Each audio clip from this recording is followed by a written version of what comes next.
Alrighty. Alrighty, Alrighty. Welcome once again to an interlude of the Class Action Point podcast.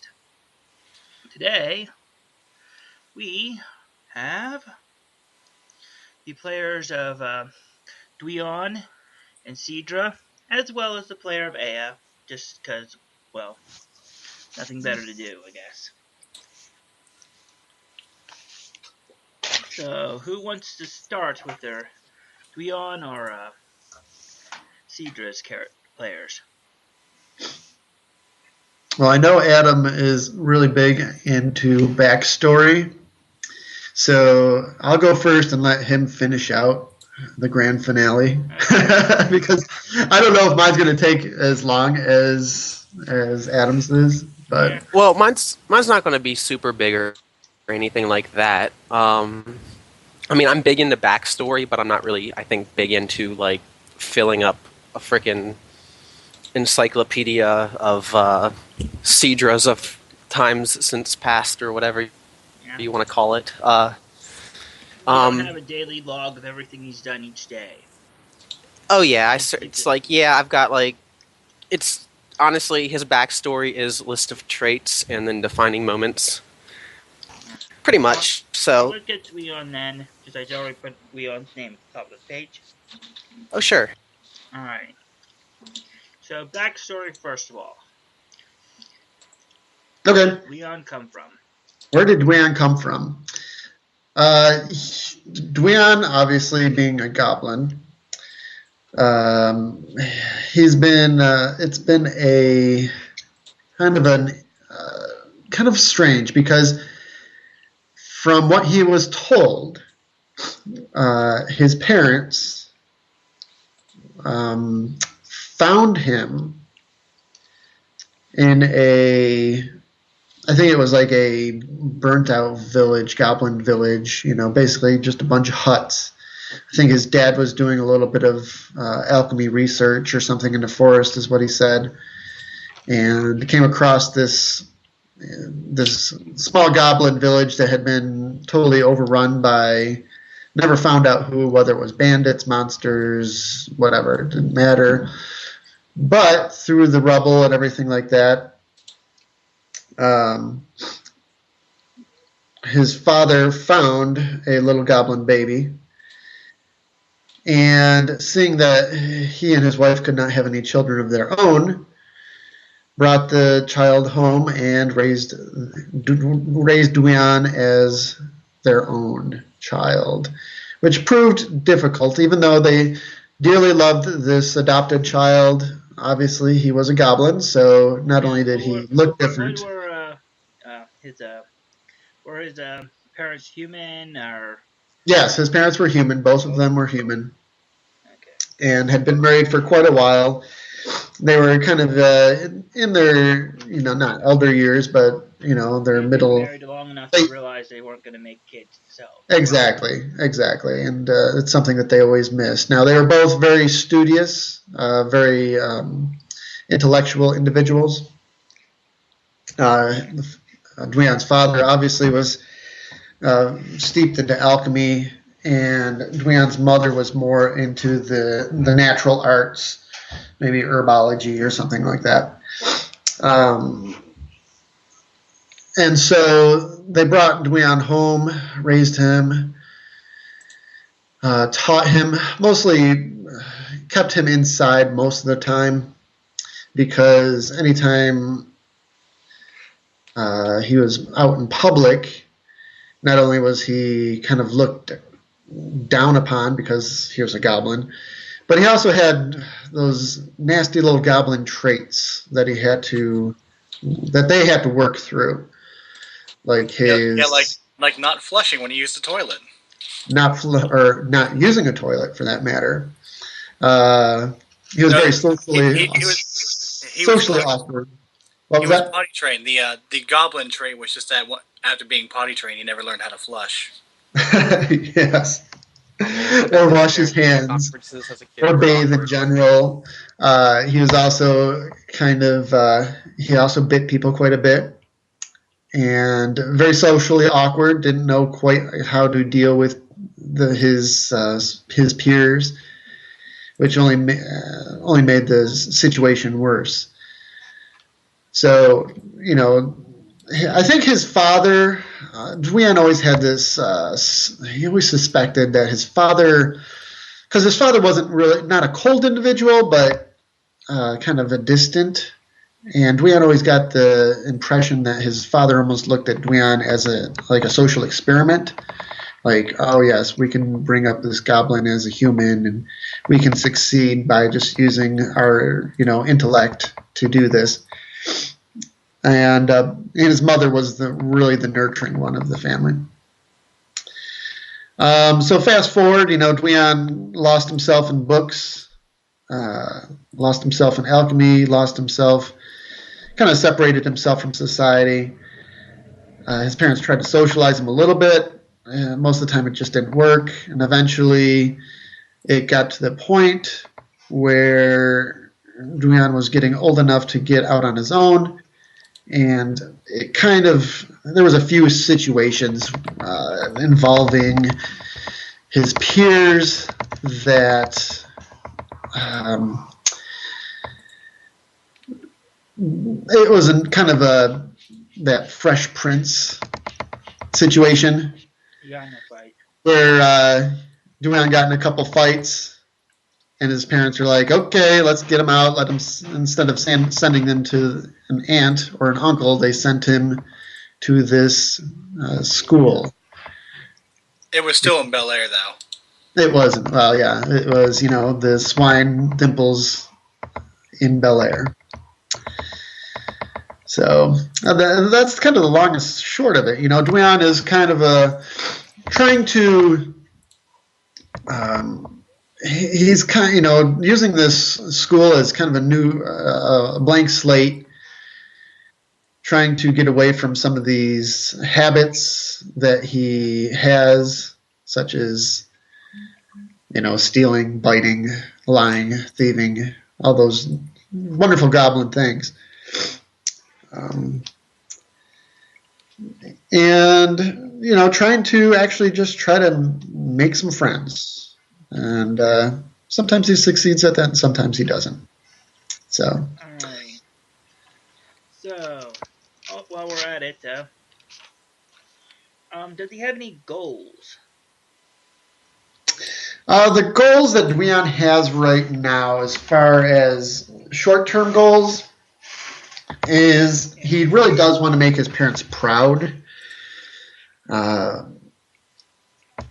So he's trying to be the hero that they sent him to school to become.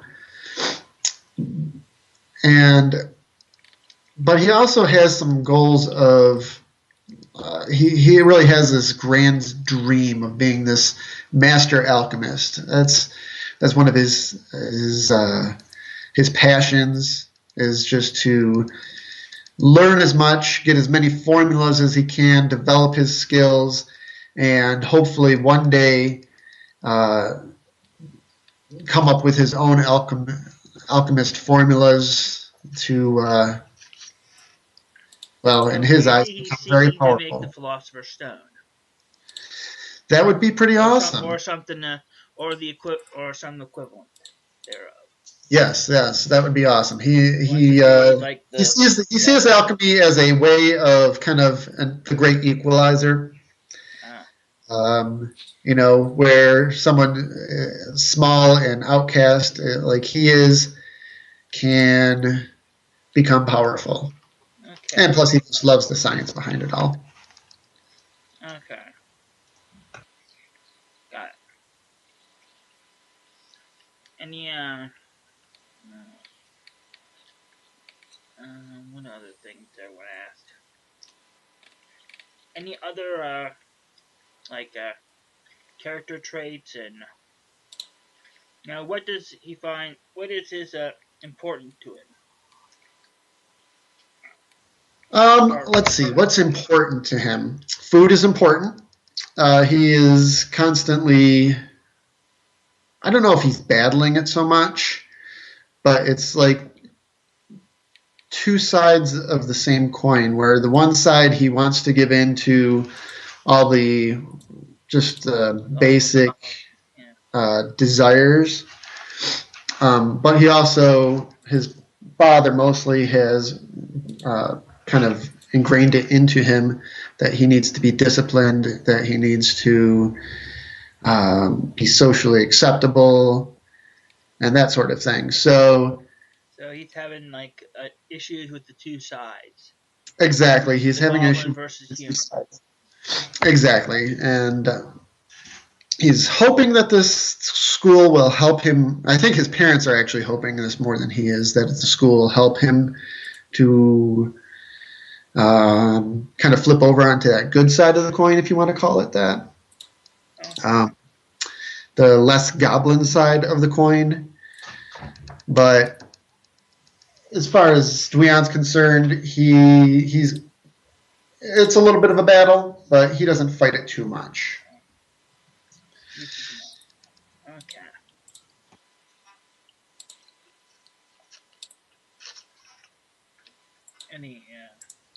Any other things he values? He values, he values knowledge. I think he would like someday to have some sort of perhaps romance, but he doesn't know exactly how to go about that. With his little stalking incident that he had a while ago, and now he's got this goblin chick crawling all over him, and he's just very, he's very.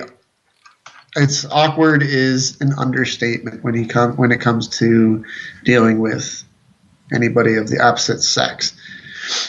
And I think that goblin side of him, he wants to, he wants power. He wants to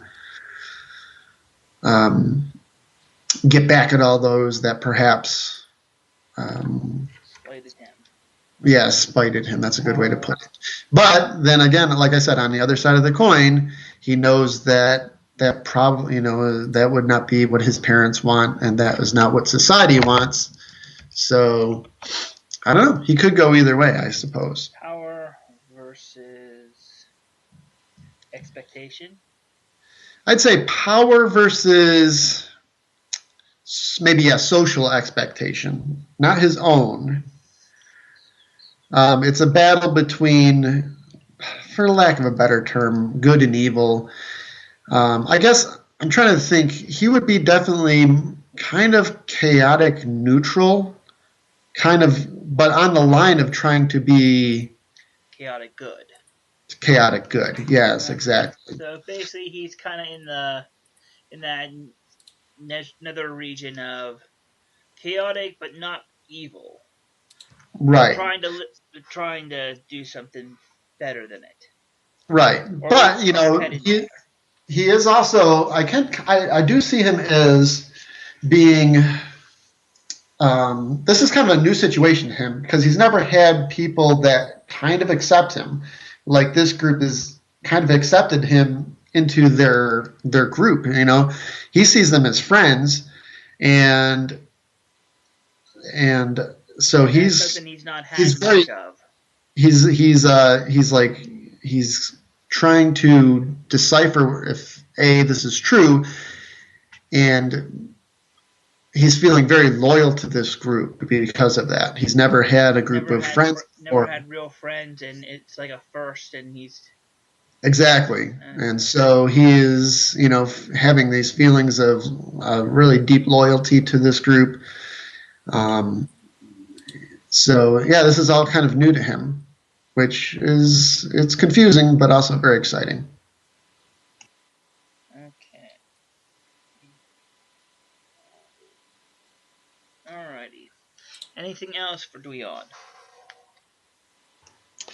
Dweon loves bacon. Of course, bacon. Yeah. He doesn't particularly care for manual labor very much. He'll try to weasel his way out of that. And I wouldn't, he's not going to run to the front line unless he's really called to do that. But he's not a coward by any means. He's not going to Okay. run away. He's gonna stand right behind the person who's gonna be, in the front line. Oh yes, that nice Not in the front line. that nice strong dwarf makes a pretty good wall. Yes. And he's not so tall that Dweon can't see over him. That's right. Alrighty. So that's got Dweon done there real good. Get my tablet to work. Alrighty, so Sidra. Alrighty, let me see if I can think of a good spot to start. Well, backstory is what we're going to start with. Yeah, I just I don't want to like jump around or anything like Okay. that, or move from You like gotta one. want to try and get most of it in order. Yeah, or at least have it all not be non sequitorial. Yeah. Well, tell you what, since you were talking about Dweon's parents earlier, I'll start with them, just because that's a quick little, I guess, thing to, knock out of the way. Yeah. Sidra's mother is a priestess of Cord, of the cult of Cord, I would guess you could argue you could call it, since it's less hanging out in a church and praying for rain and more sacrificing a bull or something to cause a storm to happen. Lives out in the I say lives out lived out in the I want to just say the mountains, but I guess the colder aspeny style mountains that one might wind up in, rather than the jaggedy Afghanistani style mountains that one might accidentally picture. Okay. And what was that? Cold mountains then. Yeah, cold. Yeah, basically wintry type areas. Nice little summer times, shitty winters, stuff like that. And winter is most of the year. Mm, Or at least a little bit more than just one of the 4 seasons. yeah, I'd say they pretty much have like 2 seasons: winter and then Winter summer. and the week of summer. No, the 6 months of summer. Just the other 6 months is winter. Okay. Give or take the period of time where stuff starts to defrost or stuff starts to freeze up. But that's kind of a quick ramp up. It's not necessarily like a this is spring and this is fall type of deal. It's just like, it's more like this water's is the starting week in to between each of those. yeah, kind of like that. The two. Yeah, I think that's adequate. And as for his dad, pretty much an absentee father, allegedly a legendary dragon slayer. Slayer of kings, tyrants, things like that. Mostly just that guy that shows up for most of the birthdays. As for Sidra himself, as for his backstory, I guess with them knocked out, he grew up in the mountains. He kind of a happy child for the most part, still till he started being able to do fire stuff. And although he does fire stuff now, the fire stuff he used to do is far different, because it was more of the spontaneous combustion style, or kind of like the walking match style. Kind of caused quite the amount of strain on, I would say, I don't want to call it a village, because it kind of, I think, implies a smaller group than it was, but they weren't really kind of an organized town, so I don't necessarily know what the word is for that. Settlement. I was about to say, if you want the words I used in his backstory, I just put mountain peeps. So, Yeah. Okay. so that kind of caused some friction on the mountain peeps, and who amongst them were mostly orcs, elves, and 1 or 2 Goliaths. That was about it. Humans were rare. Father was an elf. Mother was an elf. I didn't really get into race with them, but I thought it might be inferred. Yeah. I figured as much. Trying to think of how to adequately describe. As for the fire stuff, his mother, I guess going back to her, may or may not, leaning heavily on the may, was a former I think I brought up Cult of Cord to get more accurate into her prior life. Simply could have stopped at cultist. And so, as for the fire stuff, nobody knows why it happened. There was an alleged you reap what you sow, you've been cursed, blah blah blah, stuff like that from his mother. Like, oh yep, this is all my fault because I was a shitty person in the past 15 years or whatever. Probably killed the wrong good person, and now my son's doomed to be a living match. Stuff like that. Could be inherited from his father, who I guess if you want to describe him mechanically would have probably been like a sword mage or something like that, with self-taught skill and things like that. But nobody knows. All they know is Sidra kind of had to be isolated for a while until... So he would not burn people. Yeah, and you could pretty much figure out... could pretty much figure out where Sidra was by following dead grass and then smoldering trees and then dead birds and things like that. Yeah. Yeah. And, so he wasn't really. It wasn't like he wasn't trained in it. It just kind of like happened to him, type of thing. It was like a gradual thing. Think of it. Oh, here's a good. I got it. Think of it like an X-Man. Yeah, type of thing, like where you hit puberty and now you're an X-Man. Like mutants, eventually at about the puberty, mid to late teens, they kind of start developing their powers, of some sort. Yeah, something like that. Except here. Yeah, something like that. Except he was like 7 or 8, so he was a little younger than that. Still, he kind of developed it in when he didn't start out with it like at an infant, setting fire to his Binky. But it wasn't something like that. It was more like it sure is hot around here for some reason, and it's like, oh yeah, like snow sure does kind of start dripping around when Sidra's around, and then it goes to full on like, oh wow, anything flammable will just catch him on fire. Yeah. Got problematic because he burn himself, burn other people, burn all kinds of things. Not cool. I will point out Sidra is a very well-adjusted person, all things considered, but it certainly wasn't that way, I would think, in regards to how this kind of got his... I was going to say got his treatment going. He's being treated for fire powers. They put him through a scanning machine and stuff like that. But no, what I meant to say was... but yeah, he wasn't getting the greatest treatment at first due to it.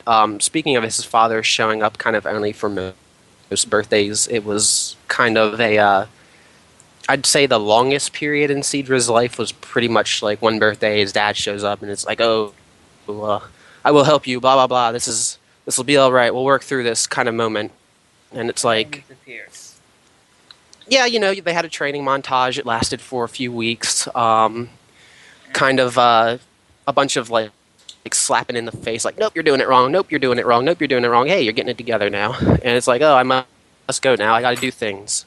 Yeah, so Sidra's father for the fight. Yeah, or a gold or a silver or a platinum dragon, depending. Yeah, something like that. Well, I'm thinking the cold mountains, white dragons, and silver dragons would be the main dragons in the area, and white dragons would probably be the more threatening of the two. It depends, because I guess to get more into his parents' backstory than I should is, although they are not characters I have written out, you could describe them as characters in an evil game that never happened. And that's all I'll get into that for. But that's neither here nor there, because we're talking about Sidra.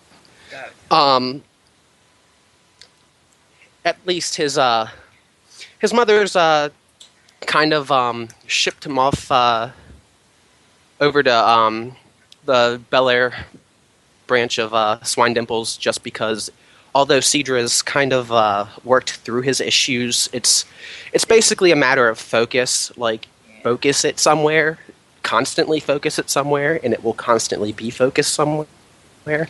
Lose focus, and then it goes everywhere type of mentality. Sidra basically was given basically with the abilities that he has, and with nobody wanting to kind of be near him, kind of given free reign to basically do what he wants, which was just a lot of wandering around the wilderness. He liked archery a lot of archery. Like, But he'd I'm not set learning to fire read. to I'm his shooting bows bow. instead. But he'd set fire to his Well, bow, and yes. that kind Once of he, caused problems with that. oh man, but you would not believe how excited Sidra was once he could figure out how to just light fire to the arrows only and then shoot them. Happiest day of his life for a good week until he got bored with it. But I'm trying to think of how to describe more backstory stuff without hopping around. I had a notepad file, but I don't know where to dig for it, so I'm pulling it all from memory. Let's see. Let's see. I'm trying to think of good other moments that I had written down. Oh,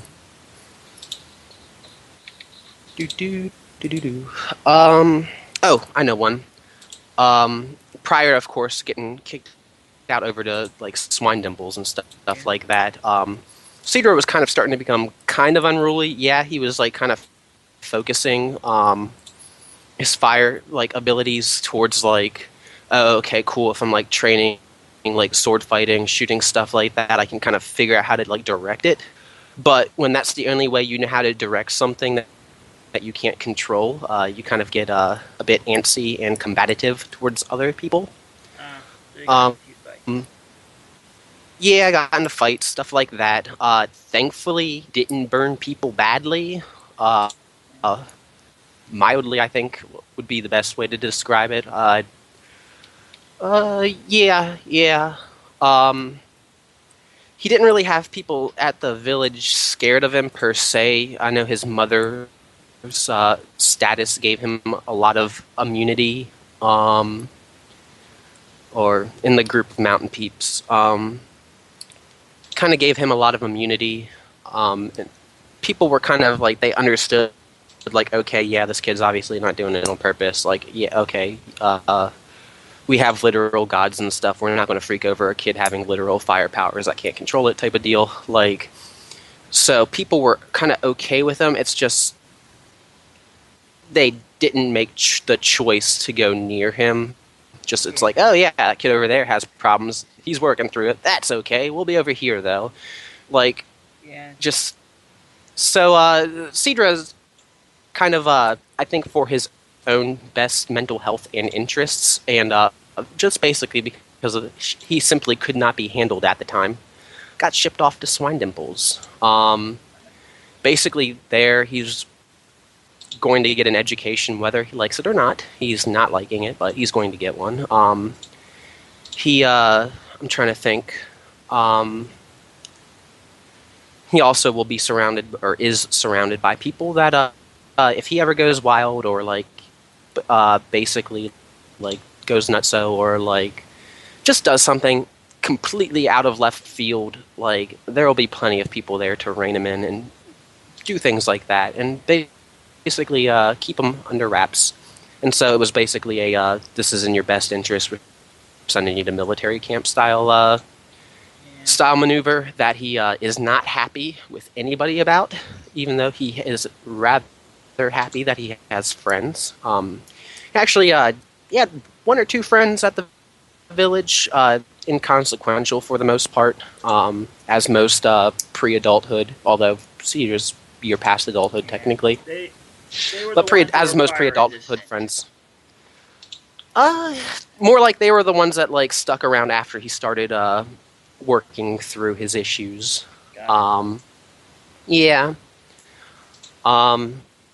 Sidra, I'd say, how do I describe it? Really values his friends. He's excited that he's made friends in Swine Dimple and things like that. And I think one of his personal, not personal goals was like making friends per se, but one of his personal goals was, I guess, to put it nicely, like be less of a little shit and like be sociable already. Quit throwing temper tantrums and just deal with things. So So yeah, it's kind of how Sidra is. All right. He's, I'd say, his goals and things like that. I need a new page. Oh sure. Yeah. Alrighty. Go ahead.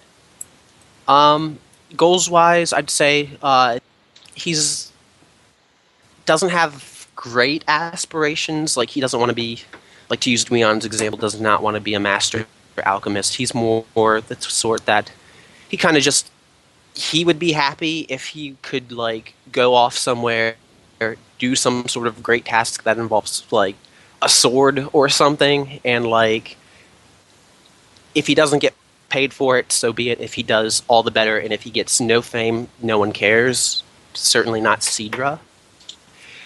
He doesn't have like he just wants, I would say, a purpose that allows basically the focus that he has to like use and basically use to control it, everything that he is able to do to be directed somewhere, so that way he doesn't feel like he's just saddled with something debilitating for till eternity. Okay. Turn curse to blessing. Maybe? I'm sorry. Like turning his quote unquote curse to more of a blessing. Yeah. I get it. Okay. I'd say, because I've been watching Ash vs. Evil Dead recently, I'd say it's like turning your severed arm into a chainsaw arm that you can use to chainsaw through things. And if none of you get that reference, you have my deepest shame. I made that. I made an Ash vs. Evil Dead and just Evil Dead reference earlier in this week, and got like the most disappointing stares of like non-recognition. I was so crushed on the inside. I was like, you guys cannot be my friends anymore. And then I mailed them back. Every single one of them.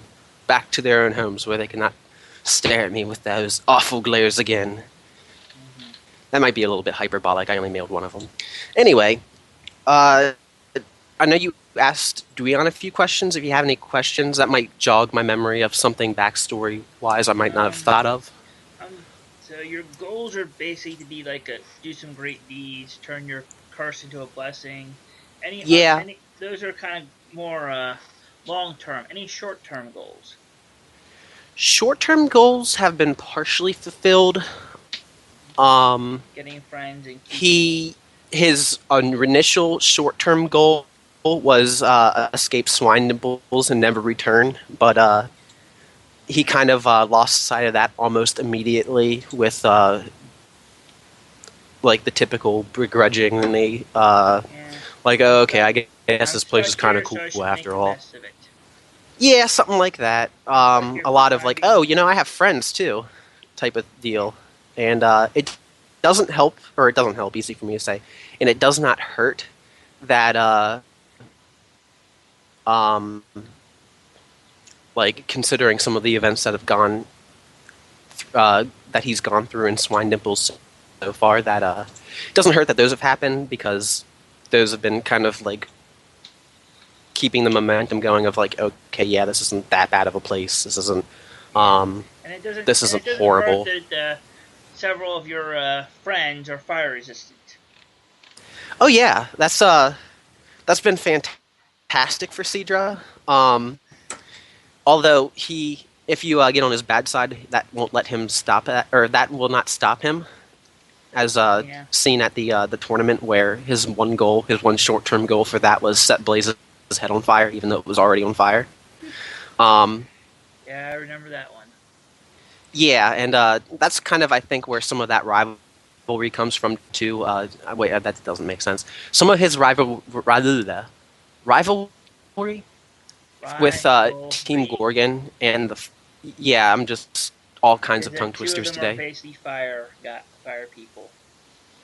Or fire it's more it's more that, like, considering their snottiness and on top of it all being fire resistant, it's kind of bringing back like memories of pre him getting stuff under control, like shittiness that he's dealt with. And so like he's like, oh, okay, yeah, you guys want to be like a bunch of jerks? I'll show you how much better than you guys I am and stuff like that. Which he's probably lost interest in since the tournament, but I think that's yet to be seen. Yeah, there If might Team be other Gorgon, tournaments too. well, yeah, I was going to say, and if Team Gorgon pulls any extra like bullshit, then of course that's going to be sustained. But I don't know what's in store regarding that. I'm trying to think of what else would be pertinent. I was going to say, realistically, down the line, if this was some sort of like epic story, and it may very well wind up being so. I'm not the DM, so I'm not going to presume one way or the other. But if this winds up being some sort of epic story, it'd probably end with him having some sort of confrontation with his father, like I'd say Star Wars wise, but without like that much drama. Well, maybe it would be that much drama. I never had to fight an evil dad before, so I wouldn't know. So, at least face him and, Oh yeah, not and not necessarily in battle, but at least face him and confront him about how bad of a dad he's been. Well, his dad's been a great dad, or so Sidra thinks. He's a charismatic guy. He is very charming, smart, kind of seems to always know the answers to Sidra's problems, and hasn't stuck around long enough to prove Sidra wrong. Mostly because he's alt. He's alt doing villainy. I don't know what that accent was. Out doing villainy or whatever he may be doing. His mom's more the one he really dislikes. He knows all about his mom, and kind of knows, okay, yeah, you used to be a cultist, you used to be like a kind of a shitty person. Like, I don't have to listen to you because you're still a shitty person. You're just not a shitty person anymore. Things like that. Total disrespect. Which is ironic considering how things wind up actually being. But that's kind of a digression. I'm trying to think of what would be important for you to know as well. A lot of like little fidgety backstory bits that are just little fun facts that won't come into play. We can find some opportunities to reveal a few of those here and there. Yeah, I was gonna say they don't need to be like did you know, like pop-up video style stuff all revealed all at once. Oh yeah, I remember those. Oh, I loved pop-up video. Oh, me too. It was so great. Well, let me ask you. Well, let me ask you this: did I adequately kind of describe stuff? Are there holes or anything like that you'd like me to fill? Because despite trying to be sequential, I zigzagged back and forth anyway. Well, that kind of helped. Let's see. I got background, motivations, I guess, and goals and stuff. I think I got a good bit to work with at least. Okay. Well, if you need anything more, I can always at a later date send you more. I wouldn't want to hold up anything from. Find that text file with the information. Yeah, I think honestly that's probably along with my macros for another game and my tax information and my passwords file, all in the same location, which is gone forever. Because I was looking as we were talking and I couldn't find it. Yeah, well, if you can find it at some point or find a backup. I hope so. I spent so much time on it, and it was written so eloquently because I spent so much time making sure it didn't have my levels of stammering through it running along it. You've actually you've given me a good bit of stuff to work with. And so has Chris on Dweon. So, anything else? Oh, Andrew, can I interject something here? Whole thing you're doing right here. When you were like, oh, I think I want to do an interlude, I'm like, okay, fine, whatever. But going through this whole process, I think it's a great idea for DMs to do something like this. Yeah. As a that I also DM, and I think Adam DMs also on occasion. Yeah. But yeah, this is a great opportunity or a great way for you as a DM to, to get these ideas, because I've never done anything like this when I've DM'd. I've always just kind of been like trying to figure out, okay, well, I know so and so is a caster, so they'll probably like this gear, a robe of some or this sort. or they'll be effective in this magical contest trap thing. Or something. Exactly. But the way that you're dealing with this and getting, actually taking notes down and Yeah. And you're able to I am develop recording. story. Yeah, you're able to develop the story geared towards our characters, and I think that's a very cool thing to do. And I've never done that before as a DM, and I think I'm going to put that into my little. Well, this is a first for me to actually do this formally. Uh-huh. Sometimes I just ask questions of the players about their character. Sure. Here and there, after session or before session, or right. if we're waiting for the last player to get there, gives us something to do. Right. Or at the beginning of a campaign, you'll be like, okay, yeah, send me a little snippet of your background, and that sort of thing. That's always something you do. Yeah, I've done that. And I'm doing this here because I figured, okay, we can't get every player together this week, but we want to do something. Sure. We might as well find out more about the characters, their players, right, and their players. Right. And to piggyback on Christopher, I agree. I think it's a great idea. Yeah. And actually, it kind of caught me off guard. That's why I'm scrambling, still trying to find that background, because I enjoy like putting a little bit of background in my characters, whether they be good backgrounds, bad backgrounds, whatever. But ultimately, in most of the games I've ever played, the background you write is sir not appearing in this film. Yeah, or barely appearing at most. Yeah. I've played in a few campaigns where my backstory was not really important. Was barely mentioned at all, if at all. Sure. So yeah. Right. And I mean, there's certain campaigns where that's fine, where you're just like, okay, we're just going to move from one battle to the next battle to the next battle, and it's a very technical type of thing. The storyline has to do with things that are not your characters involved with. Right. Or barely involved with.